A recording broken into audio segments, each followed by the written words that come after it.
Welcome to Washington Today on C-SPAN Radio for Wednesday, December 14th, 2022.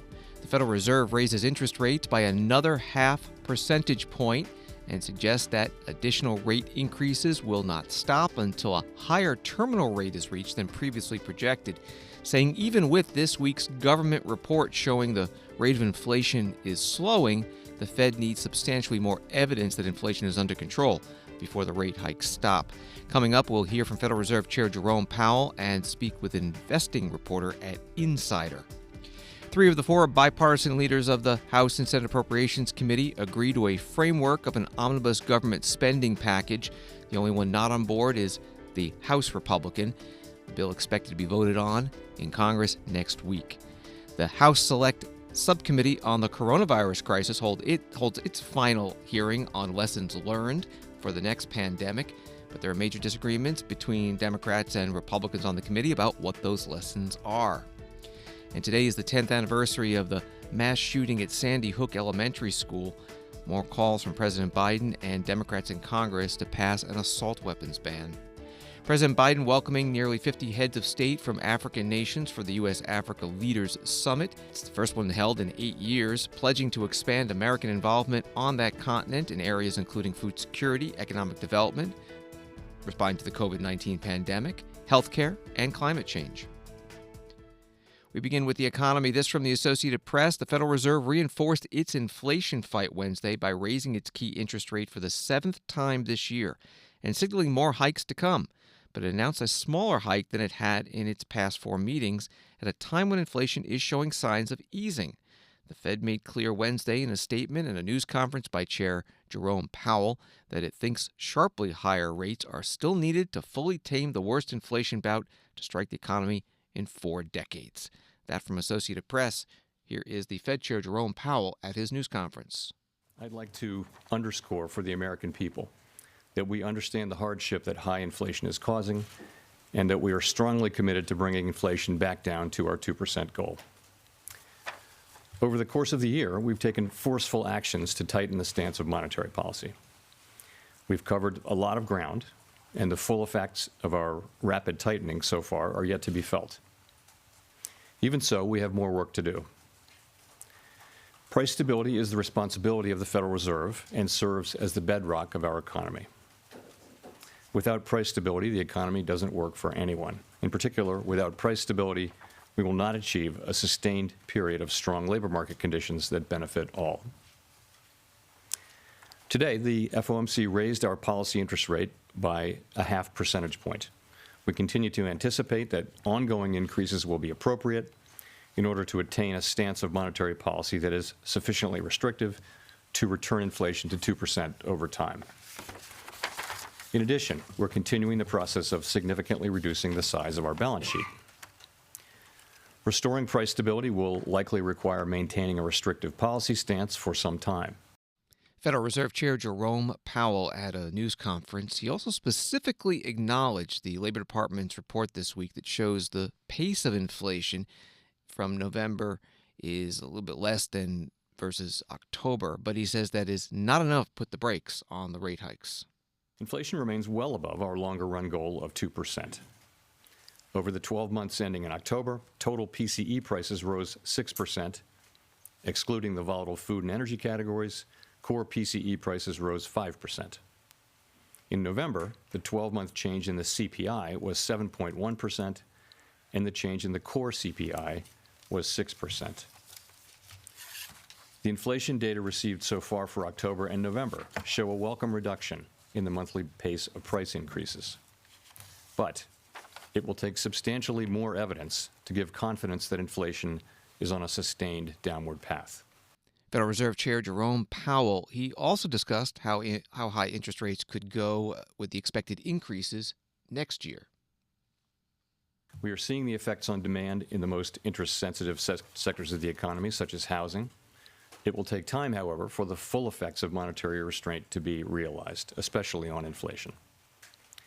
In light of the cumulative tightening of monetary policy and the lags with which monetary policy affects economic activity and inflation, the committee decided to raise interest rates by 50 basis points today, a step down from the 75 basis point pace seen over the previous 4 meetings. Of course, 50 basis points is still a historically large increase, and we still have some ways to go. As shown in the SEP, the median projection for the appropriate level of the federal funds rate is 5.1% at the end of next year, a half percentage point higher than projected in September. The median projection is 4.1% at the end of 2024 and 3.1% at the end of 2025, still above the median estimate of its longer run value. Of course, these projections do not represent a committee decision or plan, and no one knows with any certainty where the economy will be a year or more from now. More on the Federal Reserve Chair Jerome Powell's news conference now with William Edwards, senior investing reporter at Insider, joining us on the phone. Thank you so much for being here. So we got another percentage point interest rate increase, which was expected, but we got some new information about how high the Fed expects to raise rates and how long they'll be doing it. What did we learn? That's right. We saw in the Fed dot plot update that they expect to hike rates another 75 basis points before they stop their rate hikes. Before, the market had been expecting another 50% in basis point hikes. We could see another 50% basis point hike in February, followed by 25% basis point hike in March, or maybe three more 25 basis point hikes going forward. So that was a little more than investors and investors were expecting, and markets reacted negatively to that. I think the S&P 500 dropped about 2% right on the news of when that came out at about 2 o'clock. What does that say about what the Fed is thinking about inflation and the state of the economy? Yeah, I mean, it reiterates their commitment to getting inflation down to their long-term 2% target. It's still high. It's still above 7%. Powell said it today at the press conference. They still got, work to do. I think it reiterates their commitment to bringing it down. We're not seeing the destruction in the labor market yet that would, allow the Fed to sort of back off. Unemployment's still 3.7%. Job openings are still very high at about 10 million. So they still got some leeway to work with here to continue tightening policy to fight inflation. But does that mean that the pain that the Fed chair has spoken about in the past has yet to hit fully? I think so. Yeah. I mean, again, we're not seeing, the destruction yet in the labor market. Consumer spending is still positive. The chief economist at the National Retail Federation actually recently just said that he expects, positive consumer spending here in the third quarter. So, and he doesn't see a recession at the moment. So, I still think the economy is, intact for now, at least. What about the chances of a recession? Have they changed at all in the past few months? Yeah, this is the question everyone wants to know. Powell himself said in the press conference today that it's unknowable whether we have a recession, and he's the head of the economy. So if he doesn't know, then it's hard for anyone to know. But I've spoken with some economists recently. Yesterday, I spoke with Lauren Goodwin from New York Life Investments. She's their chief economist, and she said she expects a recession in 2023. Bank of America economists expect one. So do economists at UBS. However, today I actually spoke with Cam Harvey. He's a professor at Duke, an economist, and he actually, coined the yield curve inversion as a recession indicator. And he actually told me, this indicator's preceded 8 recessions so far. Every recession, I think, since the 50s. And he actually told me he doesn't expect a recession coming in 2023. So, I think the jury's still out on whether or not we see a downturn next year. We're talking with William Edwards with Insider. Was there anything else that came out of today's news conference that struck you? We heard Powell acknowledge, that they're getting closer to the terminal rate. So that seemed, slightly, optimistic in terms of, them stopping their rate hikes. But again, he did reiterate, that they still have some work to do. So, and the dot plot was higher than, investors had been expecting. and that the Fed had it, at their last meeting. So, it's a really it's tough to say that it's tough to, I guess, come away with a bullish mindset after the press conference. So, I guess just what struck me is the reiteration of their commitment to fighting inflation. William Edwards is senior investing reporter at Insider. You can find his stories at businessinsider.com, and on Twitter it's W_C_Edwards. Thank you very much. Thanks for having me. Wall Street today, the Dow down 142, NASDAQ down 85, S&P down 24. From rollcall.com, Democrats and Republicans have reached a top-line spending agreement for a fiscal 2023 omnibus.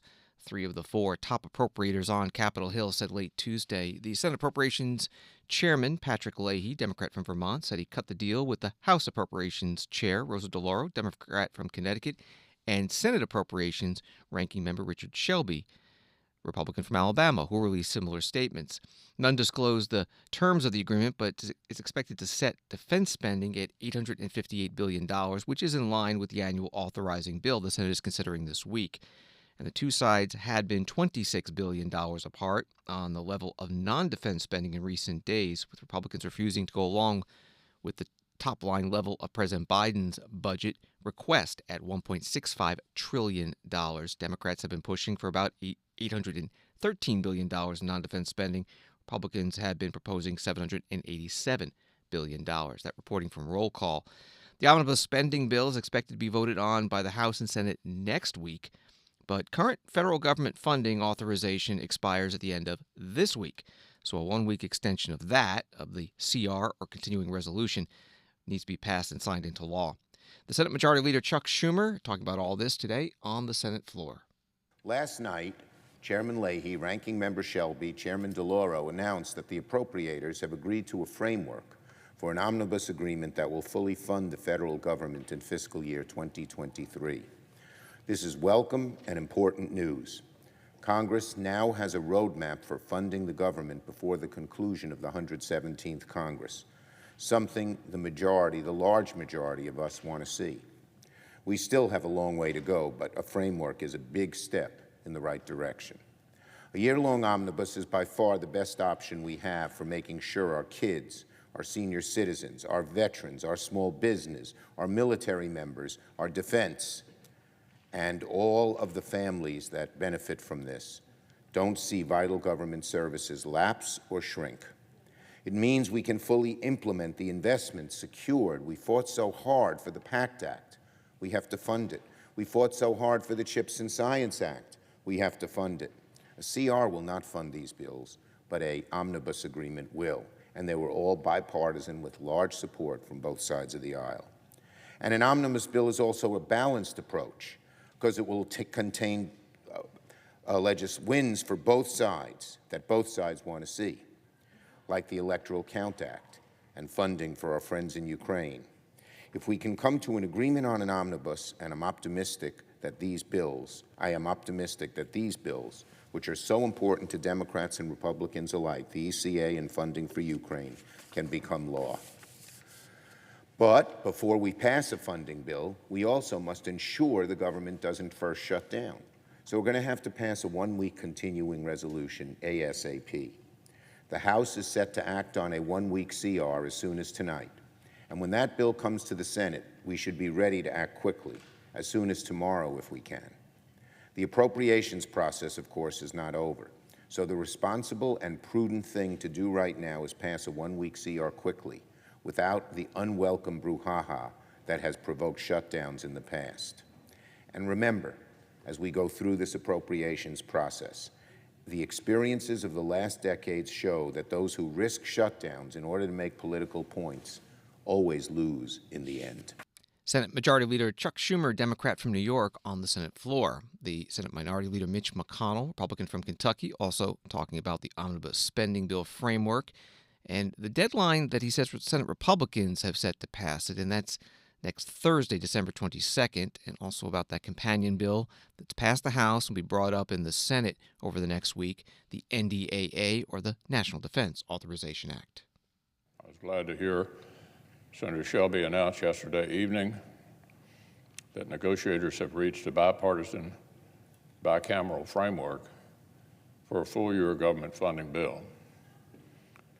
Long-term continuing resolutions cheat our armed forces out of the resources and the certainty that our commanders and civilian leaders need to keep modernizing our forces, investing in crucial weapons, and outcompeting adversaries such as China.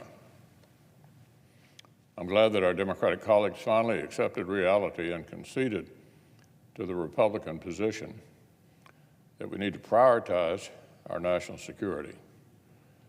Republicans simply were not going to lavish extra liberal spending on the Commander-in-Chief's own party as a reward for adequately funding our national defense. It simply wasn't going to happen. Funding defense is a basic bipartisan duty of our government, not something that earns Democrats special treats. As Senator Shelby stated last night, the framework agreement doesn't mean the hard work is over. It means the hard work can finally start. It will take seriousness and good faith on both sides to produce actual legislation that follows the framework. Poison pills, especially far-left demands to overturn long-standing and common-sense policy riders, will need to stay away from the process. And even then, the calendar will still make this a challenging sprint. Our side has made it clear that the Senate has until December the 22nd to complete either a full-year funding bill or a short-term CR into early next year. That's the deadline, and those are the two options. If a truly bipartisan full-year bill without poison pills is ready for final Senate passage by late next week, then I'll support it, for our armed forces particularly. Otherwise, we'll be passing a short-term continuing resolution into the new year. The Senate Minority Leader Mitch McConnell today on the Senate floor. Over in the House, Congresswoman Rosa DeLauro, Democrat from Connecticut, Appropriations Committee Chair, leading the debate about a short-term CR, a one-week extension of government funding so that that larger omnibus full fiscal year spending framework can be readied for the House floor. On the floor, she talked about both. While I would have preferred to come before the House today to pass a final 2023 government funding package, I am encouraged that we have come to an agreement on a framework that provides a path forward to enact an omnibus next week. The legislation before us today is a simple date change that keeps the government up and running as we negotiate the details of final spending bills and completes the work of funding the government programs that meet the needs of hardworking Americans.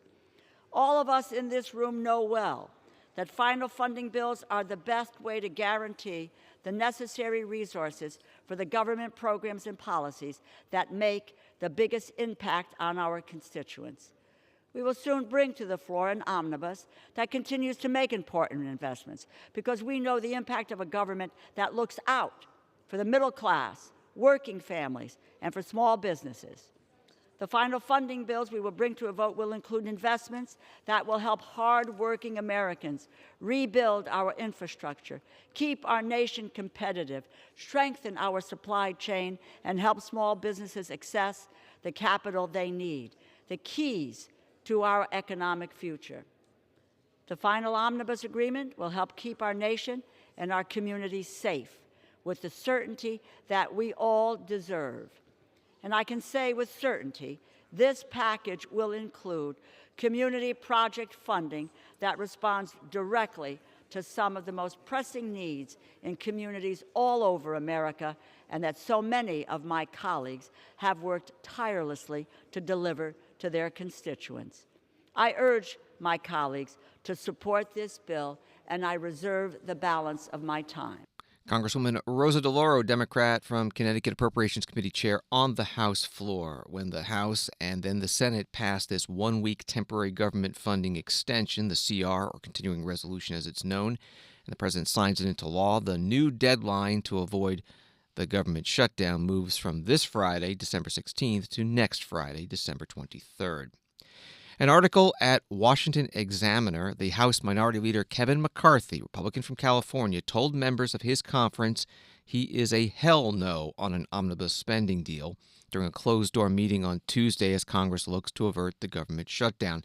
His comments come as members of the House Freedom Caucus, many of whom have voiced opposition to voting for the California Republican to become the next speaker unless major concessions are made, push for a short-term continuing resolution, arguing that Republicans will have more leverage to negotiate a better deal when they take the majority in January. That from Washington Examiner reporting. Congressman McCarthy held a news conference today with others in the House Republican leadership, including members expected to become committee chairs of the next Congress. Congressman McCarthy talking about the federal government funding debate. A month ago, the American people voted for a new direction in Washington. It was their will that the current business as usual approach needs to stop. It's obvious why. You read the paper today, America set a new record last month. The largest deficit, $248 billion. We're 20 days before the new members are being sworn in. We've got two members leading appropriations in the Senate who will no longer be here or be able to be held accountable to the constituents. We've got an omnibus bill that takes 12 appropriation bills and puts them all together and adds the baseline somewhere about $100 billion. We're Christmas season. A talk of the majority right now who wants to put a small continuing resolution to bump all the members up 2 days before Christmas, to try to vote on a package they cannot read, written by two individuals who will not be here, on spending for the entire government. The Democrats have been in power. They've had the House, the Senate, and the presidency. They did not do their work, but they should not jam us now. They should not jam the American public. We cannot afford it. We should not move a short-term CR. We should move one further into the new year. Allow the American people what they said a month ago to change Washington as we know it today. We can't afford to continue to spend the way the Democrats have. The future generation cannot afford it as well. Congressman Kevin McCarthy, Republican from California, currently the minority leader of the House. He's a candidate for House Speaker in the next Congress, which starts in January. The House Select Subcommittee on the Coronavirus Crisis holding its final hearing today on what lessons were learned from the COVID-19 pandemic and government response and how to prepare for future public health emergencies.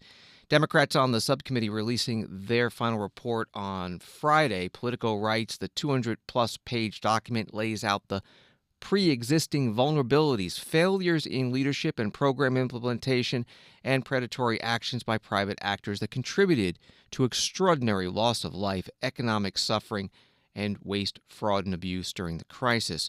Also the committee makes 30 recommendations for protecting the country during future pandemics, ranging from replenishing the strategic national stockpile to passing legislation to improve research and treatment of long COVID, to enacting universal paid sick and family leave for U.S. workers. At today's hearing, the subcommittee chair, Congressman James Clyburn, Democrat from South Carolina. Our nation entered the coronavirus crisis unprepared for its magnitude. Our nation's public health infrastructure was underdeveloped well before the coronavirus pandemic. Elderly, minority, rural, and low-income populations were particularly vulnerable because of long-standing health and economic disparities. On top of these existing vulnerabilities, the previous administration chose to minimize the coronavirus and discourage proven health measures while undermining the scientists leading the pandemic response. But today's hearing is not about looking back. We must take stock of what we have learned so we can determine how to move forward. Based on the committee's 2.5 years of oversight work, our final report, which we will consider and adopt immediately following this hearing, includes 30 recommendations that inform what we need to do to prevent and prepare for future crises. We must invest in next generation tools, including vaccines and treatments, to be prepared not only for future variants of the coronavirus, but for other unknown pathogens that may reach us in the future. We must strengthen supply chains, increase domestic manufacturing, and ensure our stockpiles are well supplied to make sure essential workers are not left exposed when the next emergency comes. We must enact universal paid sick, medical, and family leave to help Americans protect not only their jobs, but the health of their families and co-workers in times of need. We must improve the federal government's ability to deliver emergency relief to Americans and loans to businesses during times of crises, while also improving our ability to protect relief programs from fraud. Democratic Congressman James Clyburn of South Carolina, he chairs the Select Subcommittee on the Coronavirus Crisis. A member of the committee, Jim Jordan, Republican from Ohio, had this opening statement. The title of today's hearing is Preparing for and Preventing the Next Public Health Emergency, Lessons Learned from the Coronavirus Crisis. Lessons learned, I think the key lesson learned is that Dr. Fauci misled the country, and he did so right from the get-go. By February 1st, 2020, Dr. Fauci knew 7 fundamental facts, represented by the first 7 posters behind me, 7 fundamental facts that he did not share with the American people. First, he understood that American tax dollars went to eco-health, and that money was then funneled to a lab in Wuhan, China. Second, he knew eco-health was given an exemption from the pause on gain-of-function research. Third, the security standards at this lab in China were deficient. Fourth, Dr. Fauci knew that EcoHealth was not in compliance with their grant reporting requirements. They weren't adhering to the contract. Fifth, gain-of-function research was, in fact, being conducted in the lab in Wuhan, China. Sixth, the P3CO interagency review process wasn't followed in approving the grant to EcoHealth. And finally, 7, Dr. Fauci likely knew, let me say it the other way, Dr. Fauci knew that the virus likely came from the lab that our money was sent to. So think about it. American tax dollars went to a company that wasn't properly vetted, that didn't comply with its contract, who sent that money to a lab in China that wasn't up to code and was doing gain-of-function research. And what happens? The very city where that lab is at, a deadly virus breaks out, a deadly virus that would ultimately kill 6 million people around the world. And what did Dr. Fauci do when he had this information, again, February 1st, 2020? What did he do with this information? Did he tell the President of the United States? Did he go to the Commander-in-Chief and said, hey, we got a deadly virus that's broken out in China, in Wuhan, where we've been sending American tax dollars to a lab that's not up to code, that's doing gain-of-function? Did he tell the President of the United States? Didn't tell the President. Congressman Jim Jordan, Republican from Ohio, a member of the House Select Subcommittee on the Coronavirus Crisis during today's final hearing of the subcommittee. The committee adopted a final report as written by the Democrats, making recommendations for addressing future pandemics. A political article on that report has this: it comes as Congress is poised to repeat some of the very mistakes the committee highlights. Partisan fighting appears likely to doom the Biden administration's request for $10 billion to combat the COVID-19 pandemic, funding the administration says is necessary to keep vaccines, tests, and therapeutics free for the public and continue developing better treatments for the virus. Washington Today continues in a moment. Live Thursday on C-SPAN Radio. At 10 a.m. Eastern, Director of the Consumer Financial Protection Bureau, Rohit Chopra, testifies before the Senate Banking Committee as part of the agency's semi-annual report to Congress. That's live Thursday at 10 a.m. Eastern. Listen on the C-SPAN Now mobile app or ask your smart speaker to play C-SPAN Radio.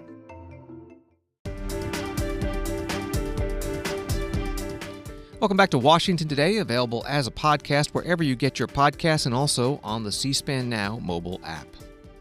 President Biden speaking today to the U.S. Africa Business Forum meeting at the Washington, D.C. Convention Center, part of the U.S. Africa Leaders Summit that he's hosting this week with nearly 50 heads of state from African countries. As CNN reports, it intended to reset Washington's commitment to a region where China and Russia are also working to expand their influence, with a focus on issues critical to the continent's future, including climate change, public health, and food security.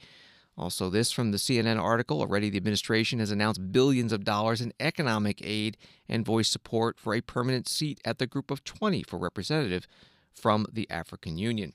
Here's part of President Biden's speech. This forum is about building connections. It's about closing deals. And above all, it's about the future, our shared future. We've known for a long time that Africa's success and prosperity is essential to assuring a better future for all of us, not just for Africa. I've been engaged in these issues going back to my days as a young man in the United States Senate. When I was on the Foreign Relations Committee, I was chairman of the African Affairs Subcommittee and got to spend a lot of time in Africa. I visited almost all of your countries. When I was vice president serving with President Obama, we hosted the first U.S. Africa Leaders Summit, including U.S. Africa Business Forum. We saw so clearly the enormous potential that we could harness if we did it together. And holding the first of its kind summit in 2014 was a watershed moment to cement new kinds of partnerships between our nations. Partnerships not to create political obligation, not or foster dependence, but to spur shared success. And I emphasize shared success and opportunity. Because when Africa succeeds, the United States succeeds. Quite frankly, the whole world succeeds as well. Now, 8 years later, the world has undergone a great many changes. We're still grappling with the deadly pandemic, facing down war and instability, addressing economic challenges with global impact, fighting rising food prices, tackling the impacts of climate change. And each of these crises has only heightened the vital role African nations and peoples play to address the global challenges that drive our global progress. We can't solve any of these challenges without African leadership at the table. And I'm not trying to be nice, that's a fact. African ideas and innovation helping to shape the solutions, and African population contributing to every step. So the only question when I took office was not if we'd host another U.S. African Leadership Summit, but when. President Biden at the U.S. Africa Business Forum held at the Washington, D.C. Convention Center, part of this week's U.S. Africa Leaders Summit. After President Biden watched the World Cup football or soccer match between Morocco and France with the Prime Minister of Morocco and other leaders. And later hosting a small group of African leaders at the White House talking about upcoming presidential elections in African nations in 2023. And tonight, a dinner for all of the African leaders and their spouses at the White House. And the Leaders Summit continues tomorrow. One more bit about it from the CNN article. President Biden is also expected to unveil plans to travel to the continent. He hasn't visited sub-Saharan Africa since taking office, and to appoint a new special representative for implementing the summit's commitments. Now to Russia's war in Ukraine. Various news outlets reporting that the Biden administration is finalizing plans to send Patriot ground-based missile defense systems to Ukraine, outlets citing unnamed senior administration officials as their sources. Those missile systems will help Ukraine defend against the barrage of Russian missile and drone attacks, which over several weeks have knocked out electricity to millions of Ukrainians. New York Times reports that sending the Patriots would amount to one of the most sophisticated weapons the United States has provided Ukraine. The Patriot system can knock down Russia's ballistic missiles, unlike other systems the West has provided, and can hit targets much farther away. More on this from the U.S. State Department Deputy Spokesman Vedant Patel on a teleconference. Let's go to the line of Marcin Rona with TVN. Hi, Vedant. Thanks for calling on me. I would like to ask you about what U.S. media have been talking about for the past 2 days, which is sending Patriot batteries to Ukraine. Where are you on this? Is there anything new? Can you confirm this? And what would be the time frame if this really happens? Thanks for your question. President Biden and Secretary Blinken have been clear that the United States will continue to prioritize sending air defense systems to Ukraine to help defend itself from Russia's aggression. But I don't have anything to announce or preview today. I will note that in recent weeks, our assistance has included equipment to help Ukraine counter Russia's use of unmanned aerial vehicles, including 2 NASAMs, which Ukraine has reported have been quite effective, as well as missiles for the Hawk air defense systems that has been donated by our allies and partners. Let me be clear that we will continue to provide Ukraine with security assistance for as long as it takes, but again, I don't have anything new to preview at this moment. Vedant, let me just follow up. Are Patriots at all on the table? I will again reiterate what I have just said, which is that we have been clear that we will continue to prioritize sending air defense systems to Ukraine to help defend itself from Russia's aggression. State Department Deputy Spokesperson Vedant Patel with reporters on a teleconference today.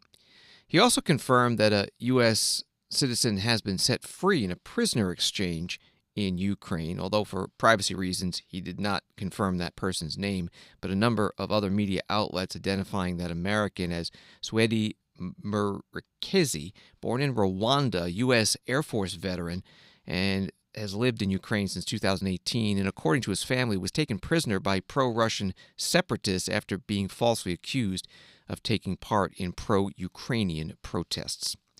This is Washington Today. Today is the 10th anniversary of the mass shooting at Sandy Hook Elementary School in Newtown, Connecticut, which left 20 young children dead and 6 teachers dead. President Biden, in a written statement, saying we should have societal guilt for taking too long to deal with this problem. We have a moral obligation to pass and enforce laws that can prevent these things from happening again. We owe it to the courageous young survivors and to the families who lost part of their soul 10 years ago to turn their pain into purpose. President again calling for banning assault weapons and high-capacity magazines. Senator Richard Blumenthal, Democrat from Connecticut, speaking about it on the Senate floor today. We have broken the grip of the gun lobby. The NRA is a shadow of itself. And we have a movement that is growing in importance and impact. But there is so much more to be done in the law.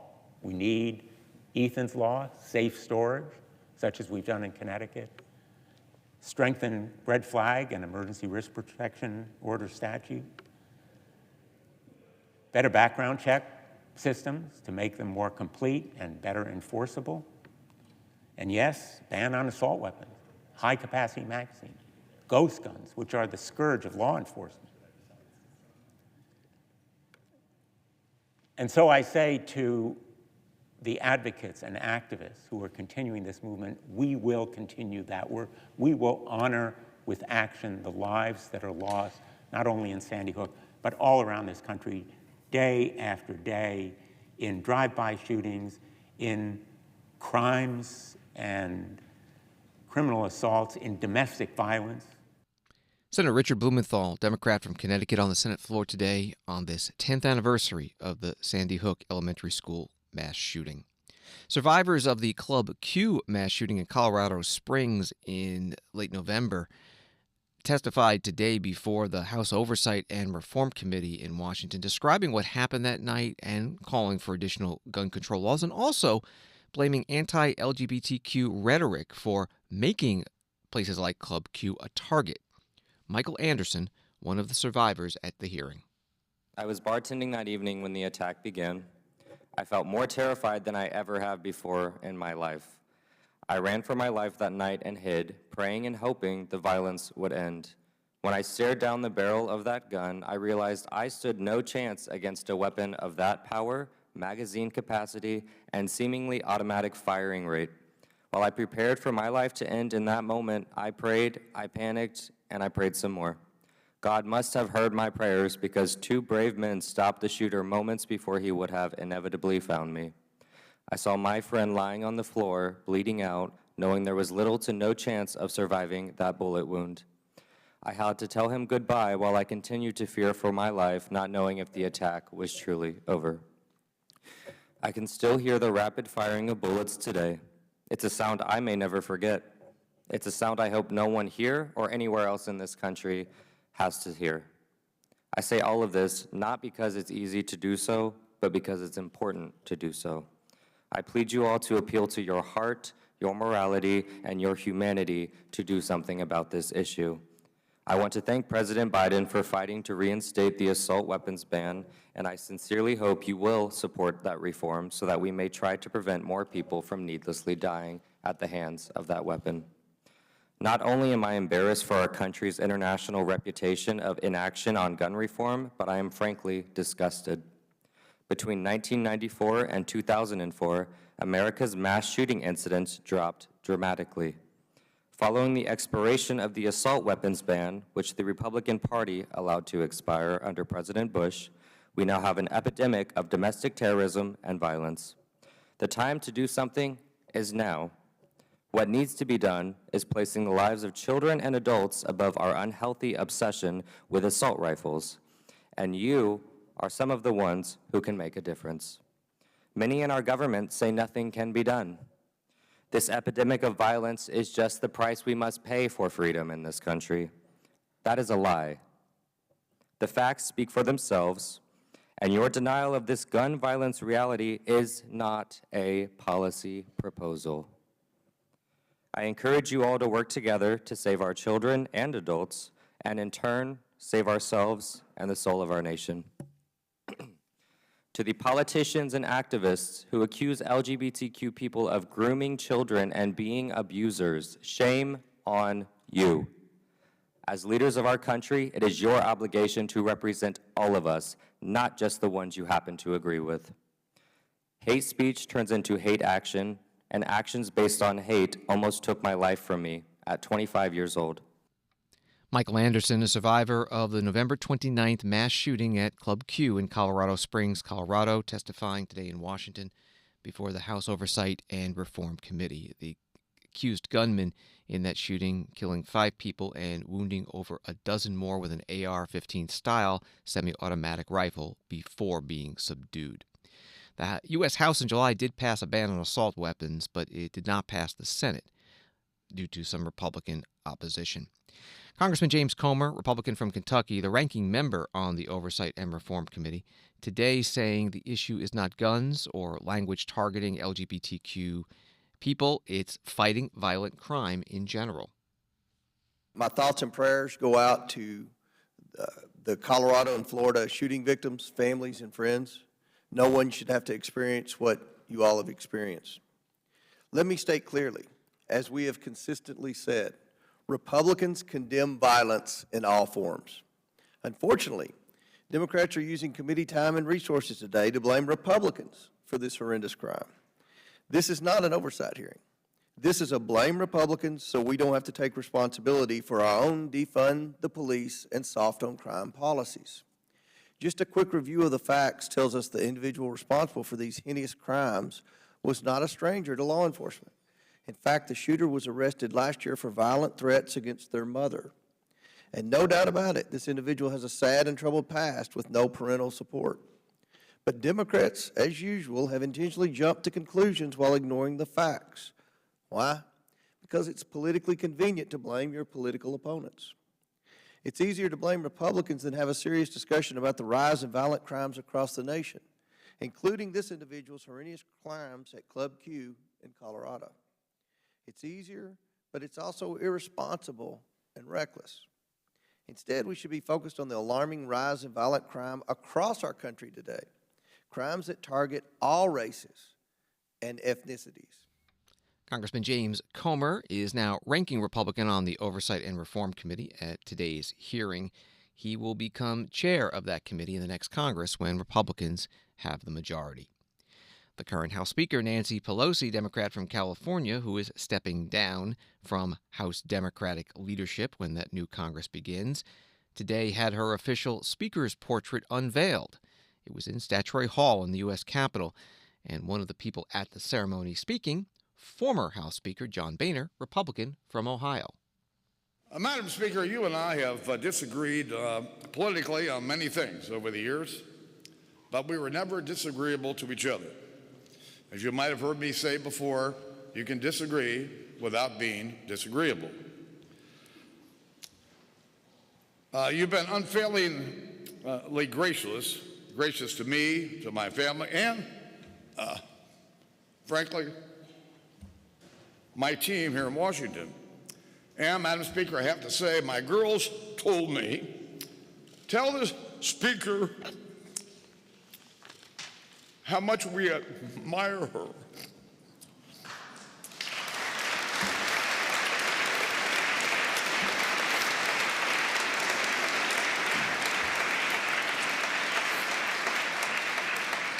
So you couldn't tell my girls were Democrats.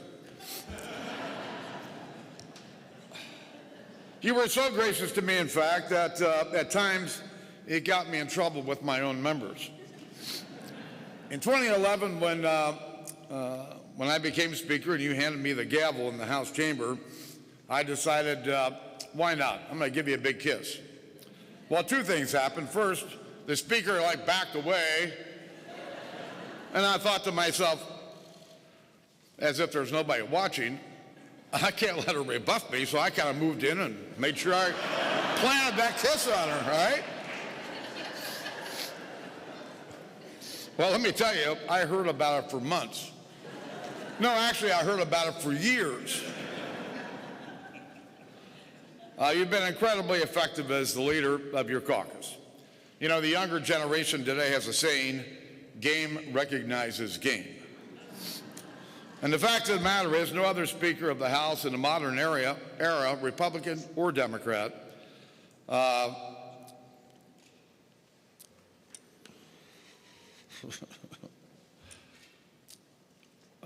has wielded the gavel with such authority or with such consistent results. Let's just say you're one tough cookie. Former Congressman John Boehner, former Speaker of the House, Republican from Ohio.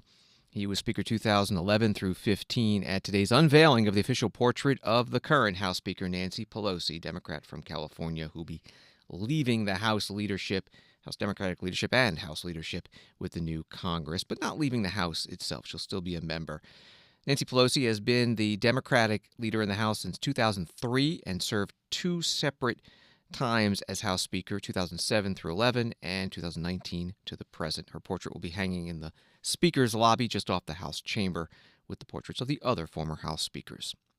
Thanks for listening to Washington Today. Sign up for C-SPAN's evening newsletter, word for word, to get the top stories in Washington sent to your inbox every day. Subscribe at c-span.org/connect.